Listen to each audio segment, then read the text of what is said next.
Guys આજે આપણે આવેલા છે છોટાઉદેપુરમાં જે બકરા બજાર છે ને ત્યાં આવેલા છે. અહીંયા આપણે એટલા માટે આવ્યા છે, આપણે તો છે ને પેલે કામ હતું ખાતર લેવાનું, પરંતુ આપણે થઈને ચાલો ને તમને બતાવી દઉં એમ. બાકીના આ જો બકરાની બજાર છે, આ બાજુ બકરાની બજાર છે અને પેલી બાજુ છે ને બળદની જે વેચવા આવે લેવા માટે આવેલા ને તે બધા અહીં ભેગા થાય છે ને આ બધા બકરા બાંધેલા છે. જો આ બાજુને પબ્લિક જો કેટલી બધી છે. સ્પેશિયલ ગાઈસ આ છે ને શનિવારના દિવસે જ ભરાય છે. જેને વેચવું હોય લેવું હોય તે બધા જ અહીંયા આવે છે.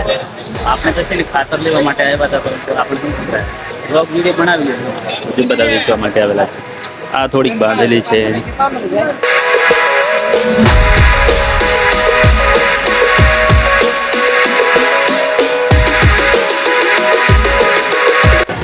તો ગાઈસ આપણું કામ છે ને ખાતર લેવા માટે આવ્યા હતા આપણે, એટલે પૂછી આવીએ ખાતર મળે કે નથી મળતું આજે. તો અહીં છે આપણું જો આ સરકારી સંઘ છે, ખાતર મળે કે ખાતર મળશે યુરિયા બીજું બધું છે. તો ગાઈસ આજે નથી મળતું, યુરિયા નથી એમ ડીએપી છે એવું બધું આપણે પૂછી લીધું છે. ચાલો હવે આપણે જઈએ છીએ આપણે નેક્સ્ટ સંઘ છે ને, એટલે કે બીજો પેલો રસ્તા પર સંઘ છે ને ત્યાં જઈએ છે. તમને આ માર્કેટ જો બકરાઓનું બજાર તમે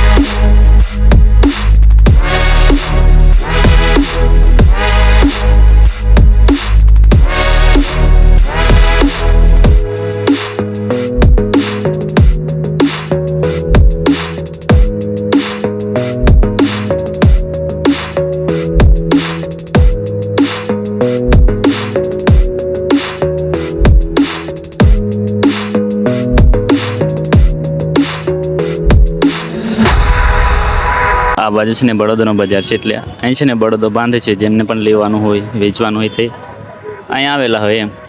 અને પેલી બાજુ બકરાનો. તો આ છે ને સ્પેશિયલ ગાય શનિવારના દિવસે જ ભરાતી હોય છે. હવે છે ને આપણે ખાતર લેવા માટે આવી ગયા છીએ. અને ગાય છે ને ખાતર છે ને આપણને બહુ બધા હેરાન કરે છે. આપણે છે ને આ ગાડી તો આવી ગઈ છે, તો મળશે એવું કહે છે કે આપણે છે ને કૂપન કઢાવી લઈએ છીએ. જઈએ છીએ કઢાવવા. મોટી ગાડી ભરીને આવેલી છે, ખાલી થઈ ગઈ છે અંદર. તો જો હા ગાડી છે પૂરે ભરીને આવેલી છે, અડધી ખાલી થઈ જાય છે. તો આપણે જઈએ છીએ અંદર કૂપન કઢાવી લઈએ છીએ. તો ફાઇનલી ગાઈસ આપણે છે ને કૂપન લઈ લીધું છે.